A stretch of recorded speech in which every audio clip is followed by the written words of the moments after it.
And we have another Catalyst Sprint. This is Catalyst Sprint number 4. This is where we go through a whole bunch of Catalyst proposals. I have a very special guest joining me on this episode to go through their Catalyst proposals and let you guys know exactly what they're building. Now, some of these projects are small. Some of them just won't get the type of reach that's the really big projects do. So I'm really happy to be able to do these episodes so that these projects can get out there and get noticed by the community.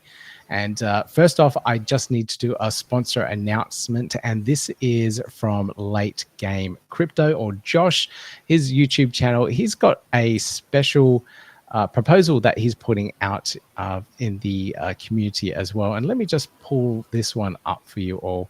I'll pull it up from his Twitter profile so that you can see the flow of everything that he's put together.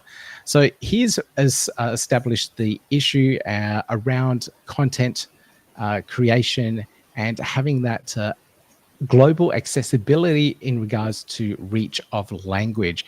And Josh has put together his proposal to redefine how that all works and get together a lot of resources, translation resources for the community to be able to tap into and reach all these non-English speaking community members in the Cardano ecosystem. So let me just read out his message here.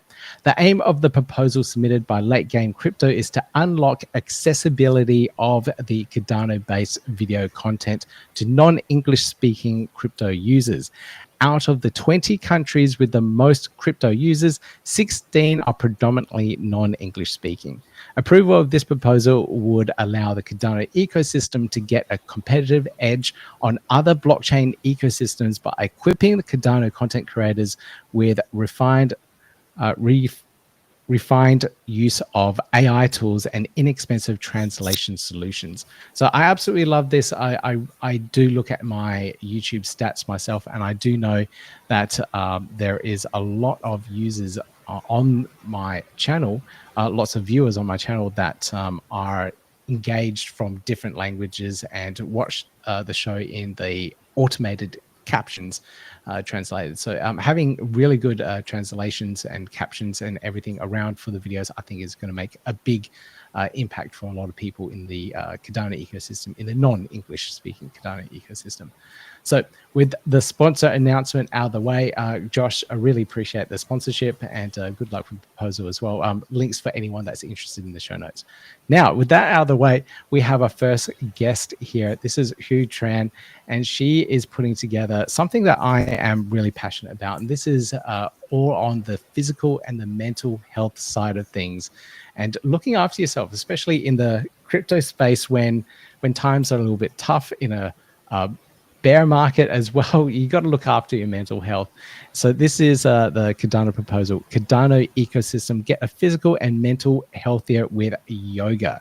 So here you got 5 minutes for your proposal, and then we've got a 7-minute QA session. So take it away. Share your screen, and I'll start the timer. Thank you so much. Okay.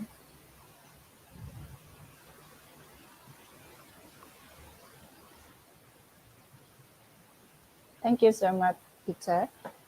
Hello, everyone. I'm Hieu Tran, and today I would like to introduce my proposal in Catalyst Open Challenge. Is Cardano ecosystem get a physical and mental healthier with yoga?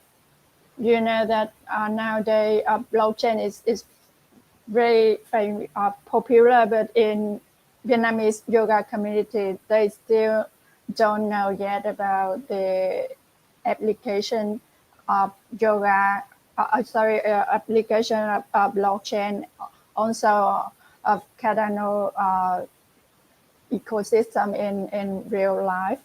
And other thing that I see, the other problem that I can see is that very not much the activity and the proposal about the yoga activity in Cardano community in Vietnam.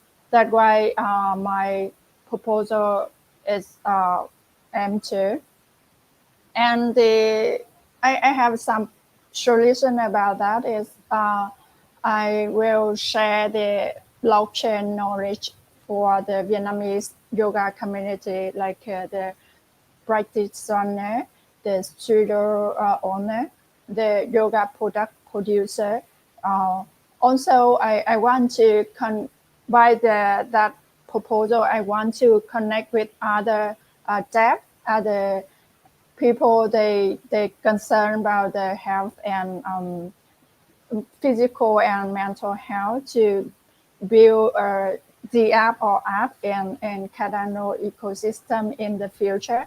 And for the mental problem, we have we organize the online yoga class and session for Cardano community to improve their physical and mental health, especially in a downturn this time. We need to protect our health stronger and balanced to keep going and through that crisis economic. And my proposal will during in 3 months.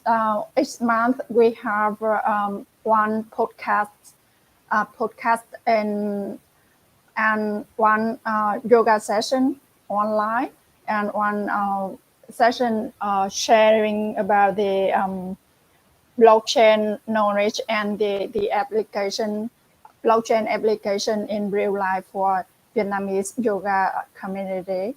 And our proposal cost estimate is 63,900 ADA.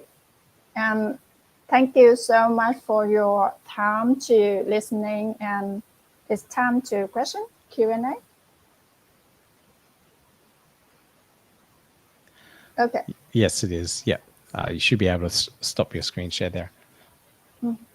Yeah. But thank you so much for that presentation, and thank you for a very different approach to engaging users in the crypto and Cardano space. And like I was saying in the intro, I think it's a very important thing to look after your mental health and also physical health, especially at these times. So it's a very interesting approach to get this one in place.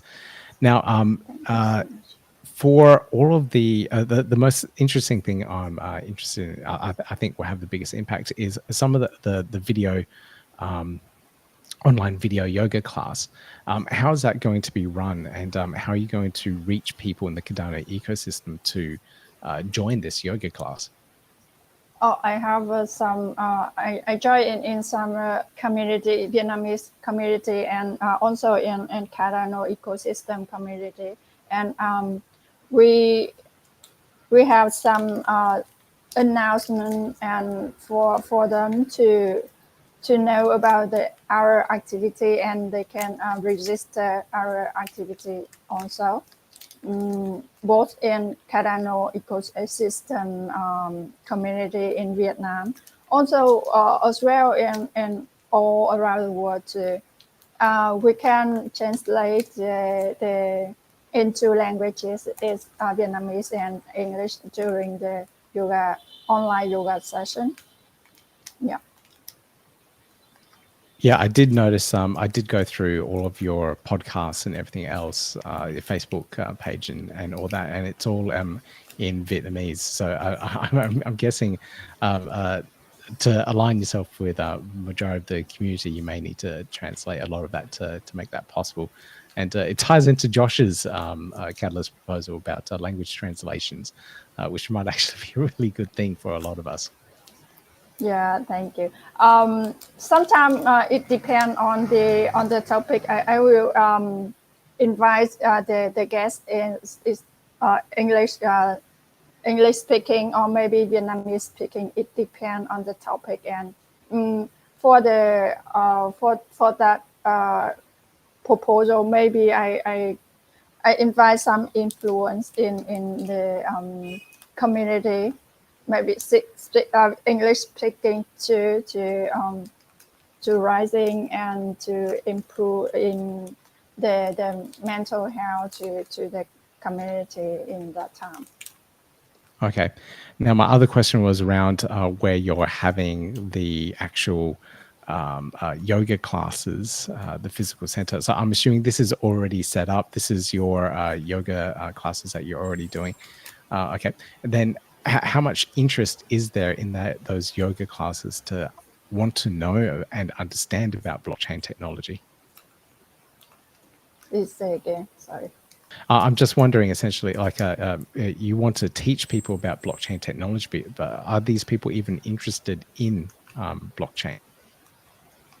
Yeah, mostly they don't care much about the technology, blockchain technology, but that I concern and I prepare some session about the application, blockchain application in real life that they can understand more that Gotcha. the useful blockchain and how blockchain just have the role in the real life too. Not about the technology. It's like the application in real life. Yeah, they don't care much about the technology. I totally agree. They don't. A lot of people don't care about the tech. They want to know how it actually improves their lives and how to make them money. So yeah, okay, very good approach. Thank you for that. Now my last one is about sustainability and keeping the project going. So this is only funding what you're doing for 3 months. Is there a business model to keep it going for more than 3 months? Or are you going to rely on Catalyst funding? Because that might not always be there. Yeah, and then I understand that it depends because that is like the first stage, the first step to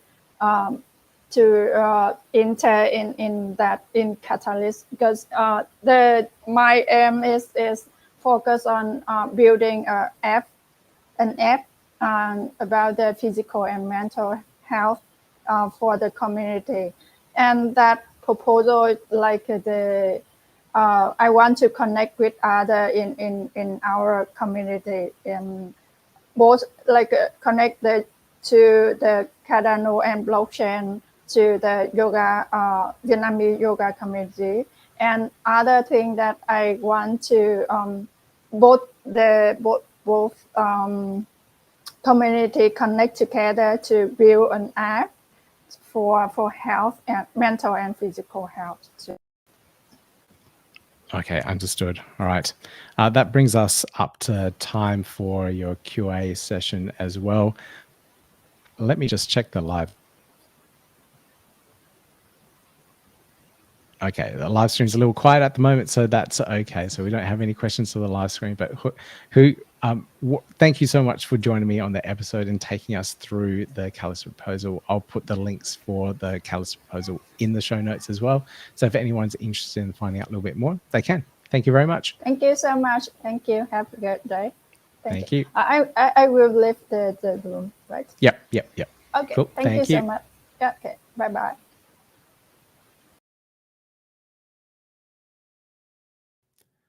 Now our next guest is just coming, and sorry to throw you into this straight away, Sunny, but there was a green room session email didn't go through, where we all get together and talk about how the session runs and test mics and all that. So unfortunately that didn't go through. So I'm throwing you in the deep end and getting you straight into it. So the audio, just the mic is a little bit quiet. If you can turn it up by any chance on your end, that'd be great. I believe mine is. Can you hear me? So I'll just talk louder, shall I? Yeah. Yep. Talk louder. Talk louder. And do you have a presentation or anything that you need to go through? No, not really. I mean, the proposals are up. Everything's inside there that we need to talk about. I'm sure you've gone through them, and we've got a video that supports one of the proposals that's pinned to our X Twitter thing. All right. Here we go then. The next proposal we have here is Sunny. We kind of gathered that, and Sunny's from SoundRig. I did interview the team previously, and you can find links to that video in the show notes as well. So if you want to learn more about what the team are building, you can, and it's a really good interview that gives you a really nice overview of SoundRig too. But they have this new proposal that's going through, and it's all about empowering music creators and creating that decentralized ecosystem for them so that they can earn that extra revenue from what blockchain can offer them, as opposed to going through the traditional forms of publishing music. And this whole new Catalyst proposal, Sunny's going to take us through. So Sunny, take it away. You got 5 minutes for this, and then we've got the QA session after that. Absolutely. Okay, so what I believe is so it's not about being like just Web3. We want artists to actually make revenue, because it's all about just surviving, right, and making money from your passion. So SoundRig exists to support artists in the revenue that they're already making on Spotify. But we all know what Spotify is doing. We all know what the streaming sites are not paying out, what they can survive on, right? So we want to help them get, like I said, money and generate revenue for their passion. And NFTs are the ways to do that, right? But there are many people who can't even get the music made. So I was like, when we found this out, I connected with these people in Kakuma refugee camp, and we're waiting months. We're like, where's the music? And they're like, we can't make music. We don't have any studios, nothing like that. And then it dawned on me, it's like, wow, okay, so they've got the talent. There's 250,000 people living there. Over 60% are under 30. Think about the creative talent that's sitting there. And they tell me all they do all day is watch the sun come up, watch the sun come down. 365 days a year. Can you imagine what that must be like, to live there? So I was like, right, we need to help them. And obviously I can't do this alone, right? So I thought, if we're going to align ourselves to Charles's vision and the original videos, everyone saw the whiteboard videos and him talking about banking, the unbanked and stuff like that. If we're really going to do this as a blockchain, as a community, this is the way to do it, right? So what we'll do is we'll be onboarding people onto Cardano, but also onto Web3, and at the same time liberating them so that they can really truly live and survive and thrive, right? And leave the refugee camp and actually get out there and do something with whatever they want to do, whether it's making movies or music or writing or art or whatever, right? So that's the whole idea, and that's the passion behind the two proposals. So one proposal is for us, for the platform, because we can't survive on MPV for the rest of our lives, right? It's just not sustainable, especially when you're trying to onboard so many artists and they're not really comfortable with Web3. They don't really understand it. So we want to make the process as Web2 like as possible, something they're already familiar with. And we can onboard them through, a UI UX, which is something that they're familiar with. And then, but the technology, the blockchain technology, the NFTs, the Web3 stuff, it's all going to be invisible. It's going to be behind the scenes, but it's still going to help them, get where they need to be. And so that's one proposal. And the other proposal is actual studios in Kakuma refugee camp. This is something I'm very excited about. It's probably, I would say it's a world first. It's never been done before.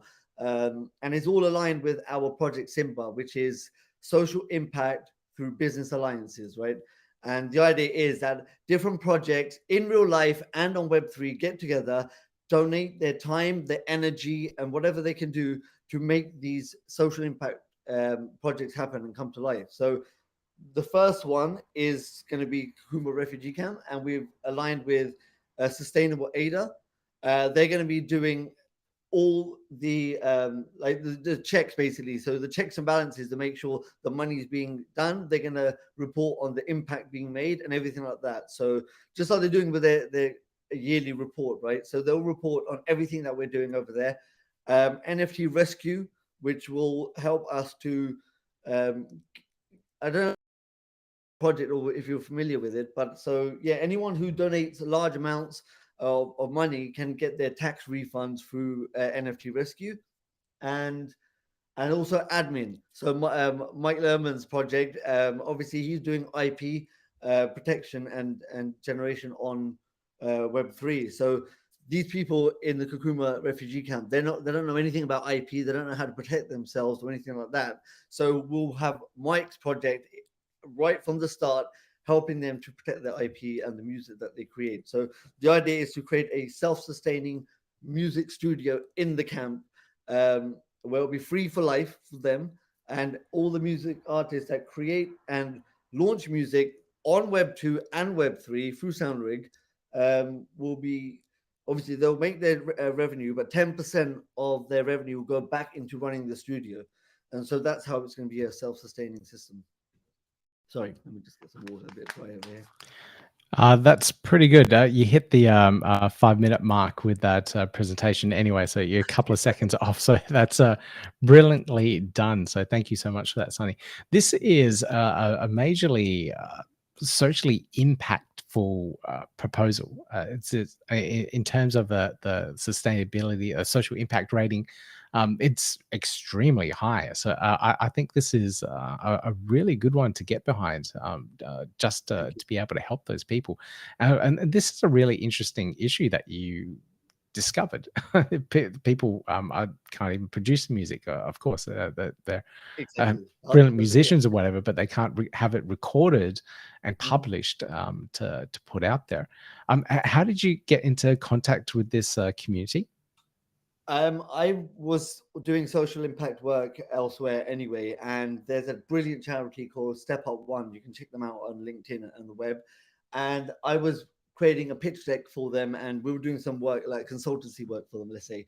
And then I just started up SoundRig. This is pretty much like 2-3 months after you done the interview. And thank you, you were the first one who ever gave us the stage. So, and that was almost a year ago exactly. So I just asked the main guy who was like the gatekeeper. I said, "Abedi, how many music artists do you have in the camp?" And he was like, "Oh, brother, so many." And I was like, "Okay." And I was like, "Where's the music?" And then he showed me some videos, and I was amazed at the talent there.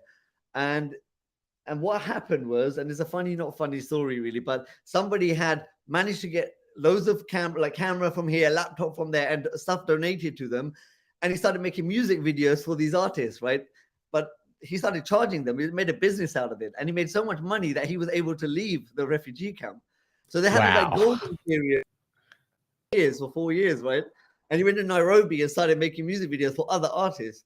But what he did was he took all his stuff with him, bless him. And so he took that, but they were left with nothing. So all the videos I was watching were 3 years old. So for the last 3-4 years, they haven't had anything. They like back to square one, basically. And so that's when it all fell into place for me, right? All these ideas have been percolating for a long time, but it just all just fit into place. And I was like, well, SoundRig was always a for-profit social enterprise. That was the whole point. I mean, the idea I had in 2011 was born out of a real need for it. And so I was like, okay, this is going to be our mission, basically. And if we can prove it, and we will prove it with Kakuma refugee camp, then we can then emulate that model again and again everywhere, not just in refugee camps, but even in so-called developed countries. There's areas of poverty everywhere, right? In the UK, in America, there's talent everywhere as well. So if you just support them, we're not saying they'll be with SoundRig forever. We don't even want that. We just want to give them the leg up, and then first of all show them what Web3 can do for them, so they don't get sucked into these deals, these predatory deals that the music industry like trap them with, right? They can see that they can make revenue themselves. They can be an independent artist. If they want a deal, fair, go for it, right? But just don't get shafted. Make sure that you are educated, and at the same time, do everything. Is that what Gary Vee says? It's not about all. It's and. You can have this and that, right? It can be Web3 and Web2. It should be everything, really. If you really want to get yourself out there, you should be taking advantage of everything. So anyway, I'm well versed in going off on tangents. So I'm really sorry. So yeah, No, continue. it shows the passion behind it all. You know, and I think that's a really important aspect.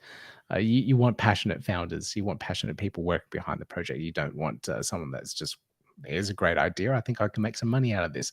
It's exactly. It really is a passion, the sustainability of the project, and being able to keep it going and have that meaningful impact.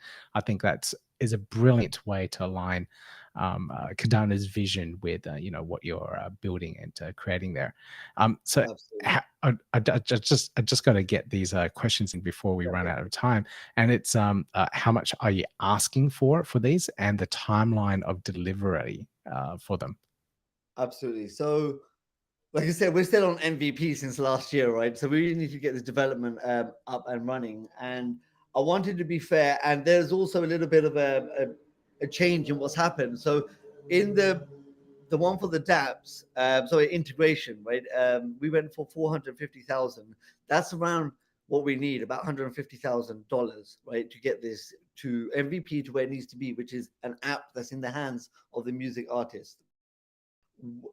That was falling short on purpose because we were supposed to get a personal, private investors in the last 2 months, and something happened, and you couldn't write this shit. I've been through a proper roller coaster, but anyway, that funding is not coming through. So we're back to square one. And so even if this funding came through for Cardano, it would definitely get us there.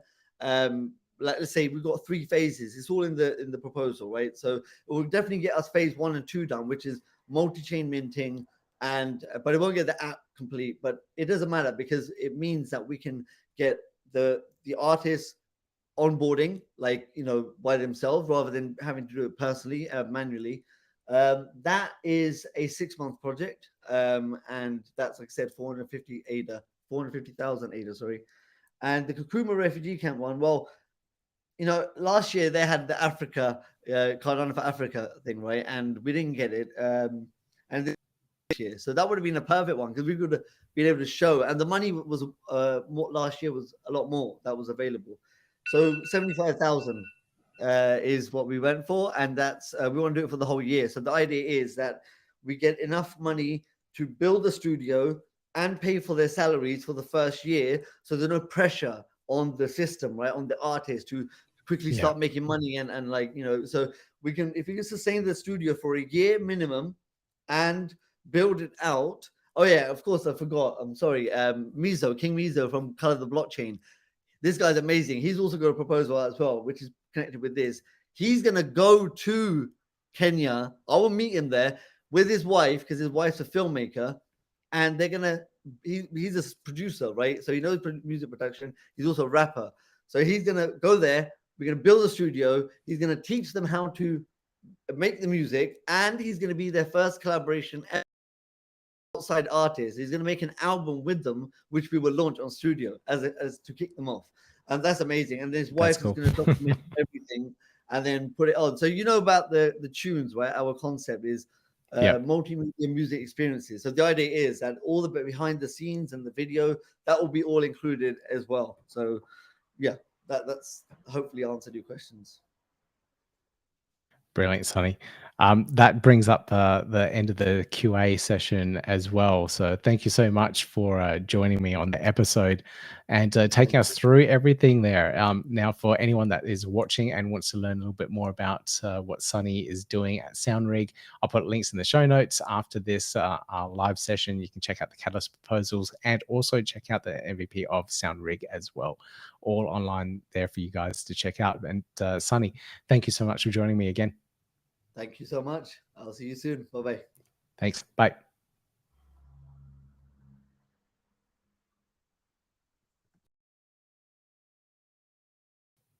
Now, my next guest, as they're coming in, Iliya. Now, Iliya is from NuNet. Sorry for throwing you directly into this. I explained it to our other guests a little bit earlier. The green room session, which usually starts before all of this, did not work properly. The email didn't go out, and I was sitting there waiting for people to rock up, but no one rocked up. But that's okay. So we'll just do a quick audio test. So Iliya, are you all good there with your audio? I'm all good. I can hear you well. How about you? Perfect. And do you have anything to present on screen? Yes, I have one slide. Okay, there's a share screen button at the bottom, and you should be able to share a tab on your screen, and you can share at any point you like. And while you do that, I'll do a quick little intro for everyone. So Iliya is from the NuNet team that are doing decentralized compute power, everything from being able to share your CPU power from this massive beast of a machine I have next here that is barely used other than for video production, to GPU sharing in the future, which is vastly used for machine learning. So NuNet are doing some amazing things. They have their platform operational to a point at the moment, and I played around with it a little bit late last year, and I absolutely love what the team are doing. And if you want to learn a little bit more about it, I have interviews with Kabir. You can check out in the show notes as well. I've got links. I will put links to everything down there too. But Iliya, please take us through all of these proposals that you have. You have roughly about 5 minutes to go through the proposals, and then we've got a QA session afterwards. But because you're the last one as well, you might have a little bit of extra time. Go for it. Okay, then I'll cut out some things and be very fast on it. So basically, NuNet is leaning very much on Catalyst and the whole Cardano community, and we have been waiting for Fund10 for a long time now. Therefore, we have collected a number of very, very interesting use cases which we have applied for. So they can be roughly, let's say, summarized into core platform features, which will enable various other models to be built on top of it, certain use case integrations, as well as already partnership projects. So it's a quite interesting mix there. So I'll first start with the first two, which are related to the GPUs. And you made a nice intro where the GPUs are used for machine learning, as well as AI agents, etc. But to do it on a large scale, we need to scale up what we did. So basically in Fund 8, we got awarded to develop the first use case where we can connect the GPU to one task, which we have now delivered, and we can have one machine to run one task. Now we need to scale up where we are going two routes. One is to have a task which is split and then is distributed on various machines. So that is the software splitting of the machine learning module. The other one is that we collect all the GPUs into the cluster, have a much larger processing power, and then provide that power to train or inference machine learning model. So these are the two approaches. We call it, let's say, software approach and the hardware approach. So one will be a research and proof of concept. The other is already an implementation. So these are the first two proposals. The third one would be enabling Elasticsearch clusters on the centralized hardware. This basically enables people to host Elasticsearch nodes and Elasticsearch clusters. And on top of that, various use cases, applications could be built. So you can imagine NuNet is here, Elasticsearch clusters and nodes are here, and then all the applications that utilize Elasticsearch are built on top. Here we are partnering IIMX because they already use Elasticsearch in their process, basically for indexing Cardano blockchain and taking a certain data out of it for their own business process. So such, let's say, workflow could be done on NuNet, hosting for them Elasticsearch clusters so they can operate in their business model. Any value which is exchanged will be exchanged on the Cardano via Cardano smart contracts and in NTX token, which is Cardano native token. So that is the whole link in the Cardano ecosystem, also through all the proposals. The fourth one is the DIDs for components, which is a very fundamental technology where we will enable unique identifiers for each machine. And then there's a number of applications where we can build on top of that. And one of the most interesting one is KYC and KYB, which is voluntary. So we can also compete for more regulated entities, such as public services, governments, universities, etc., where if you want to provide compute power there, they would need an additional layer of either scrutiny or security. So I always like to say, let's say an end use case is European Commission has a huge cloud service bill, but by law, they cannot give it to one provider. So if NuNet grows slowly towards such a big, let's say, user base that it could provide a fraction of the compute power for such a public entity, then we would need to have KYC and KYB so that the providers on the NuNet network can certify them and offer that compute power. So it's a big step forward into the, let's say, legalized or regulated space. The fifth one is bioinformatics simulations. Here we are opening a huge area where we will be enabling not only machine learning, not only AI agents, but also simulations to be run via NuNet framework. And by doing this proposal, we will be implementing two major ones. One is Anaconda, the other is Cell Modeler. And by implementing Anaconda, it's a huge deal because Anaconda is being used by 35 million researchers and scientists, etc. So they could run their models or simulations on the NuNet framework, which should be cheaper for them. Therefore, there is an incentive for them to use NuNet. And then the following one is running OSS ChatGPT alternative, which is a fascinating one because we could even train, host, deploy alternatives to ChatGPT on NuNet. And then all the dApps that, let's say, are built on top of it could create various chatbots, etc. on top of it. We have tested two Flan T5 and OpenLlama.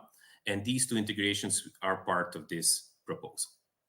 The last one is quite interesting, and it is the first time that the community member has decided to run their machine learning model on NuNet. So basically, it is their project, but they will be running it on NuNet. So we are taking it here as an example of the, let's say, adoption by the community of NuNet as a platform and what NuNet can offer. And I do hope that we'll have many more such in the future. Right on time. That's everyone's been very good with their time today, so I'm thoroughly impressed. There is a lot to unpack there and go through. It's amazing, like how much ground you guys are covering, especially around adapting your product and platform for various markets that are evolving at the moment, such as all the AI, the chat GTP side of things as well. And watching that like ecosystem grow is absolutely amazing. It's a phenomenal amount of users using chat GTP now, and having a different alternative running off the NuNet infrastructure, decentralized infrastructure, is going to really power that economy. It's like what I can provide my compute power here, my that's not being used, to that network, and provide power. That's just mind-boggling, and I think really, really impactful. So I don't know where to even start with this, but probably first off, like marketing for all of this, like for example, the chat GTP one, like how are you going to market that? I don't know much about your marketing strategy to get out there to non-crypto users to let them know that this type of solution is possible, to attract them into the ecosystem. What's your marketing strategy for that? And not just that, but everything really. No, these topics are quite complex, and I'm not going into the technical details because I'm more on the business and operations side. But let's say that the ethos of NuNet and the whole crypto space is more open source, decentralized, permissionless, etc. So we will be offering alternative to the traditional centralized AIs with open source AIs, which are run on decentralized software, so people can run them without the fear of being shut down and censored or other stuff. So once we develop these frameworks, we are not going to let's say build the applications on top. We are providing like a foundation. Then anybody in the community can just go to our open source GitLab repository and say, this is a perfect foundation for my application that I want to build, and then use it. So this is where we are going with all of these. And from the marketing point of view, well, we are now presenting all these solutions. We have a quite detailed technical explanation of how we are going to implement all of these. And the marketing is going to come once we get the funding and we are close, let's say, to finishing. Then we will see how to promote it further to the appropriate audiences.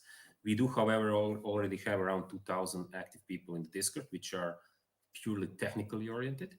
And they are, let's say, the core, which will take all of these features, all of these foundations, and build their dream app on top of it and prosper. Very, very, very interesting. Now, I do have a question from the live stream as well. And this one's asking about, are you still also participating in Singularity Net's deep funding? Or is this now completely independent of that? Well, deep funding is similar to Catalyst, and it's being run by Singularity Net. And we, as NuNet, haven't participated in that funding. So they're now on the third round, but we have never supplied or applied for the funding there. Gotcha. Understood. Okay. Thank you for answering that. Now, in regards to the platform sustainability in terms of continuous funding and continuous business development, there's a lot of proposals here drawing funding from Catalyst. I only can assume that once you get to a final product, you can go commercial and income will start coming in that way. Is there any other forms of funding that you're looking at to keep the ecosystem going? Yeah, for sure. I think we need to note here how NuNet was started. Basically, NuNet was incubated Singularity Net. There were several small seed rounds, and then we had token generation event where we have crowdfunded a substantial amount to develop the core platform. So the core platform are all the foundations of the platform itself. These use cases are like specific use cases, business use cases, which add features on top of the platform. So we have enough funding to build the core platform. But if you want the platform to be rich with opportunities and possibilities, etc., then we have such business cases being deployed. In that regard, the funds from the Catalyst are, I would say, not sufficient to develop everything we want to develop. So we have the core funding. And for example, if like in previous SPO, use case, where the funding was not sufficient, we use the token generation event funds to continue development and to come with the project to the end. So for us, it's important to finish the feature, not so much, how should I say, we are not dependent on these amounts. All right, brilliant. Thank you so much for answering those questions. Now, we've only got about a minute left before our next guest. So they did chime in, so that's it's a good thing for them. Is there anything else that you'd like to leave the community with in terms of a message or anything else that we need to know about? No, we are quite excited to be part of the Cardano community. So although our token as it is on Cardano and Ethereum, however, all our integrations are on Cardano and the smart contracts are on Cardano. So everything which is being developed here, if there is going to be any volume exchange, it's going to be on Cardano. So we are very much in the ecosystem. We love it. We love the enthusiasm in our Discord and the very technically oriented people which are in the Cardano space. And we do hope that we will get the trust from the community, select the projects which they like most here, and then we'll focus on delivering them. Brilliant. I do love everything that you guys are building and have been supporting it ever since. I'm not as technical as a lot of those people in the Discord server. I have glanced in and walked out. So it's not for the non-tech people. But if you're interested in this type of technology, I highly encourage you all to check it all out. But Iliya, thank you so much for joining me for this Catalyst Sprint. I'll put all the links and references in the show notes so people can find out a little bit more about all your Catalyst proposals. Thank you. Thank you very much. Have a great day. Thanks. Bye. Bye-bye. All right.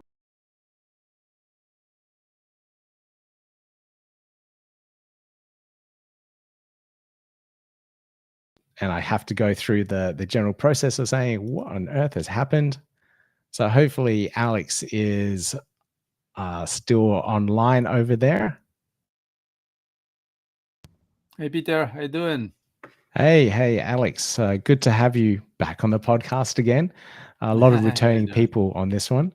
So your camera's... It seems that I cannot turn on my camera. That is a little odd. You might need to have just it turn on, but I was as I was waiting, I turned it off. But okay. Try the old on and off thing again. So just leave the stream here, come back in, and it should reset everything for you. Okay. So, yep.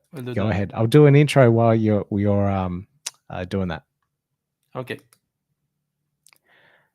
So Alex is a part of the Latam Cardano community, and they are They do so much. The Latam community is very engaged in regards to their in-person events, their online events, and everything else around it. And having a similar language, Spanish being spoken through the majority of that area, is very useful. And they've formed such a really good community around it. And Alex's proposal helps boost that ecosystem and helps involve that innovation and continue that in-person events and everything else around it.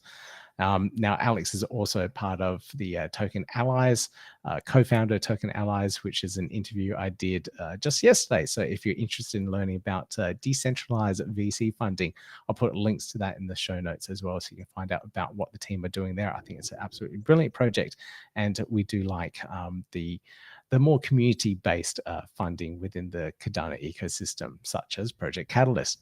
But Alex, you've got 5 minutes to talk through your proposal, go through that, and then we've got a little bit of a QA session afterwards. So whenever you're ready, take it away.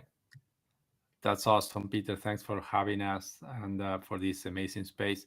Is it possible to share my screen or not? Yep, there's a little share screen button at the bottom, and you should be able to choose the tab that you want to share with. It's only tabs. Okay, entire screen. There we go. So let me quickly do this. Are you seeing the presentation? Yep, we're all good. Go for it. Full screen? Perfect. So first of all, thanks all for having us. This is the presentation for the Latam Cardano community, our Fund 10 proposal that is presented in DAOZ Love Cardano. We are requesting 93,105 ADAs for a 6 months operation, and then you have the link of our proposal there. I have a quick video, but I think there is no sound. But basically, what you see here is the Latam Cardano Community Manifesto.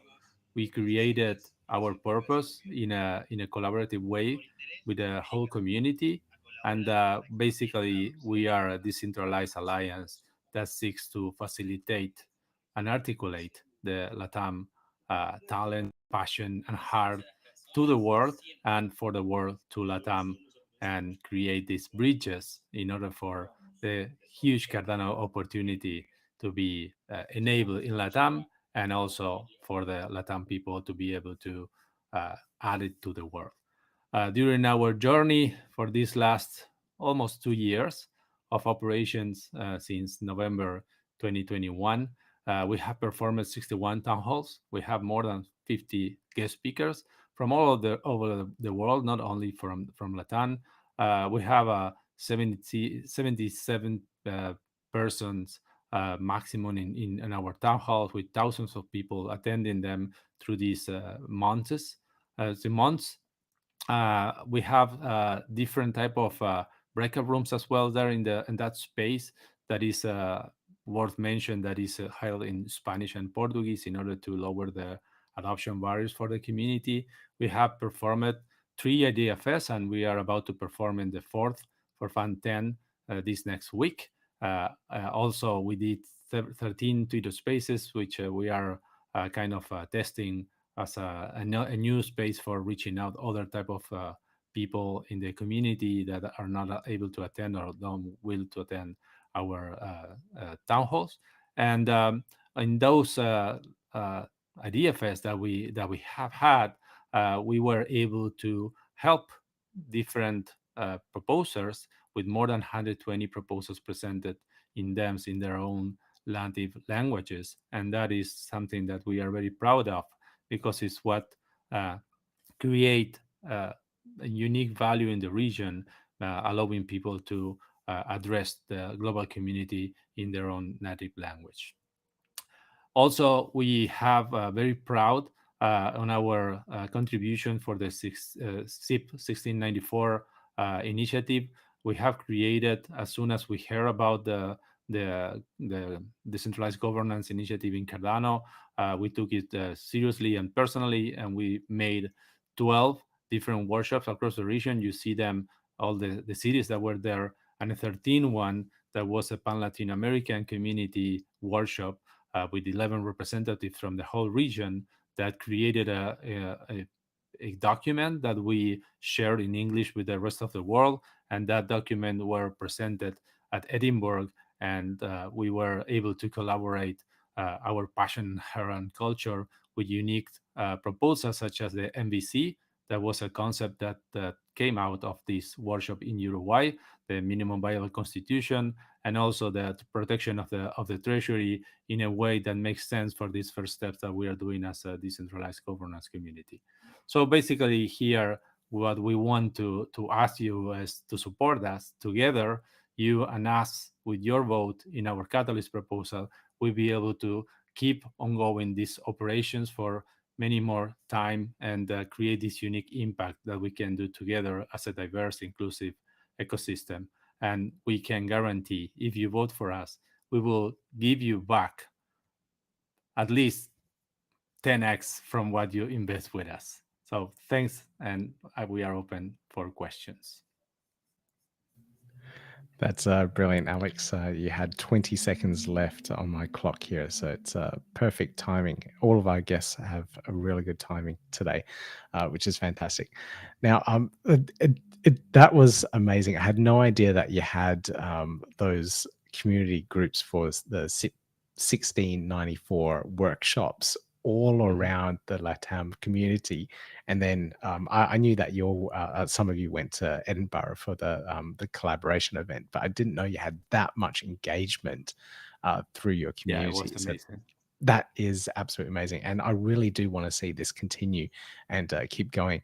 I missed the number there. How much were you asking? And this is over a whole year. So how much were you asking for it? It's 93,105 for 6 months operation, which is kindly the rest of the year. Is that in ADA or USD? Yeah, ADA. Okay. That's not a massive amount for such. No, it's not a massive amount. We calculated the amount in terms of the town halls, which is our recurrent operations cycle, let's say. And we calculated that we spend around 3,879 ADAs per town hall or per Twitter space. That includes all the infrastructure, all the hosts, all the materials that needs to be created, translated to Spanish and Portuguese, and all the coordination that we need to do in order to make them possible. That's great. And that's all the virtual spaces, the virtual town hall online and Twitter spaces, etc. I swear there were physical in-person events as well, or was I misinformed? No, we create some person events, some each well, I don't know the word. I'm sorry about that. But the virtual town halls are virtual because we enable the whole region to be there and be present, and it's a very large region. So we choose them to be virtual. But in terms of the CIP 1694, yes, all those 13 workshops were in person because that needed a different type of engagement and contact. And if you are going to discuss hard topics and maybe some emotional topics, it's better to be there in a room together in person. But yeah, mostly the whole town hall idea and the whole Twitter spaces are virtual. Yeah, I totally agree with emotional topics or some topics that you're very passionate about. You do want to be in the same room as a person. You don't want a text message miscommunicated between two people, and it can be interpreted in many different ways. So having a in-person conversation is so much better. We are still humans. We need that contact at least once in a while. Yes, indeed. All right, cool. I think the impact for this proposal is huge for the Latam community. So I really hope that you guys get engagement with there. How many people are there how many people are in that entire Latam community? Do you have an idea? Because like it's spread across all those different channels, like Discord, it's limiting, Telegram, it's limiting as well. Do you have an idea of like how many people are actually engaged? Well, we are definitely not the only community out there doing things in Latam. There are NFT communities, there are other Cardano community as well, as organized in different ways or for different purposes and means. But I will consider that in terms of Cardano, we can count around, I don't know, from 5 to 6,000 people that comes and goes around different countries in Latam. We don't have exact numbers because it's difficult to measure that. But in terms of our Twitter followers, we have around, let me check the number quickly, 2,300 people that follows our Twitter account, but that includes all the world. So it's difficult to understand how many Latinians are there. For sure, there are people interested in Latam. And in terms of our videos, for example, or our Discord, we have around 400 to 500 people that are there, and active people around 200, kind of Yep. that numbers. And it's important to understand also that this pause in terms of catalyst have drained some numbers down during the last, let's say, 6 months. But we are seeing a lot of traction now. The Fund 10 is up and running again, and we also are doing a lot of interactions with other communities in the crypto space in Latam. There is a lot of activities from Ethereum, from Algorand, from Polygon, from Polkadot, and we are trying to reach out to those communities as well, so they can understand that we are very open as a multi-chain future in the world, and that there is a lot of opportunities in Cardano for many people that are loving the crypto space. So we are seeing a lot of traction from that, and when they find out that we have this idea of catalyst, and that Cardano is not that ghost change that everybody talks about, then they realize there is a huge and strong community, and they can becoming part of that. So we are really excited about keeping up with those numbers and reaching out more people. Yeah, my question was leading to like growth and marketing of your community, so we can get more numbers, more people engaged, and more people that maybe hold a little bit of ADA, but now actually trying to be a part of it, because we know once you're engaged with the Cardano community, you're pretty much stuck. You're engaged, right. And you don't want to ever leave. So it's a really nice community to be in. It is interesting that you mentioned, because we have, in terms of crypto adoption, we have at least 5 or 6 country in Latam in the top growth of crypto adoption in the world, headed by Brazil, which is a 200 million people country, and Latam in full is around 600 million people or a little plus. So we have a lot of current reality that fosters or creates a climate for adoption very quick and very feasible and possible for real use cases of the crypto space and the blockchain space. And we think that Cardano can play a huge role there. So it's our purpose and our mandate to reach out to those people and let them know that this is a possibility right now. All right, brilliant, Alex. Thank you so much for coming on and sharing the proposal there for the Latam community. I think it's absolutely brilliant. And I'll make sure all the links and everything are in the show notes. So if anyone wants to find out a little bit more, they're all there for them. But again, thank you. Thanks so much, Peter, for your help and for this amazing space. Keep up the good work. Awesome. We'll catch you soon. Bye. Take care.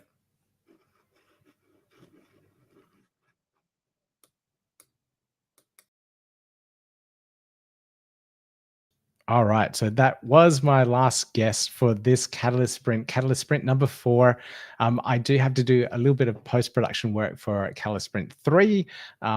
4 guests did all record their episodes. We were doing the live stream, but the video, the audio quality, I don't know what was going on with Riverside, the platform that I use, but the stream that went out on YouTube was absolutely terrible, and I had to shut that one down. So a little bit of post-production there, and that one will go up as soon as I can get around to the editing for it. But I just want to do a final shout out again for our sponsor for this one, Late Game Crypto, Josh, and his proposal around the language translations for all the video content creators, or content creators in general, really, out there, and everything that they're doing, and having this ability to easily and quickly translate all your content into the other leading languages, I think is really, really important. So make sure you give him a little bit of applause there on his idea scale thing. I think it's a really good one to try and gain that extra adoption, especially before the next potential bull run that we may have. Having more content out there, more evergreen content that will always be needed at stake. DeFi risks, impermanent loss, all those things built and created for the Cardano ecosystem, but in all these different languages. This proposal goes through all that. I'll put links to it again in the show notes for you guys, so you can find out a little bit more about it too. But thank you, Josh, for putting that proposal together, and for sponsoring this episode of Catalyst Sprints. Now, there are more of these coming up. The next one, I think, is on Tuesday morning for me. It's late Monday evening or afternoon for the US time zones.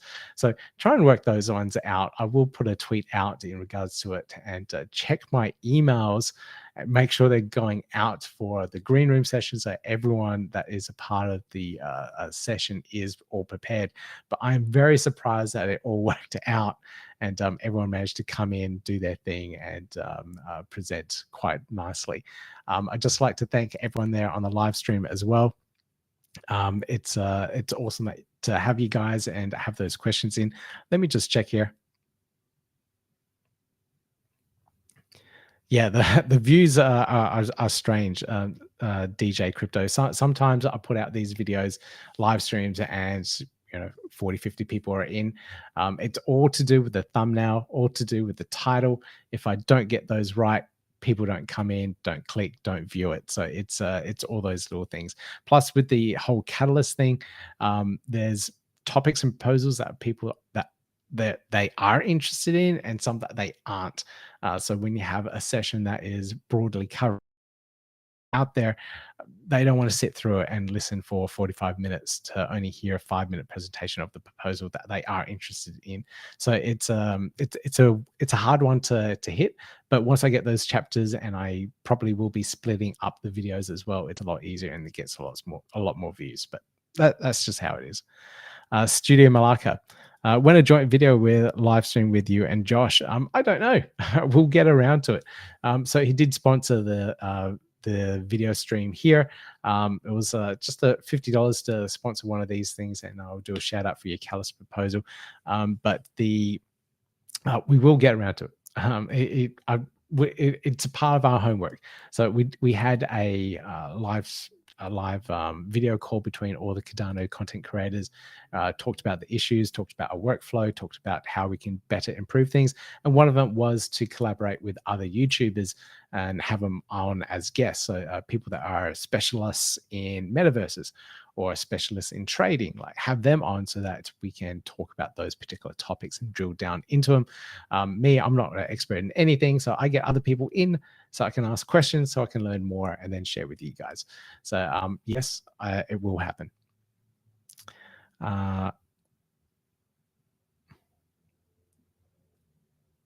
Yes, DJ Crypto, all to do with YouTube being BS. Yes, decentralized YouTube on ADA. Yeah, if we had a decentralized video platform that people could view all this content on, great. That'll be absolutely fantastic. Something that doesn't work too much against the with the algorithm. Like you really have to work the YouTube algorithm to get your video seen.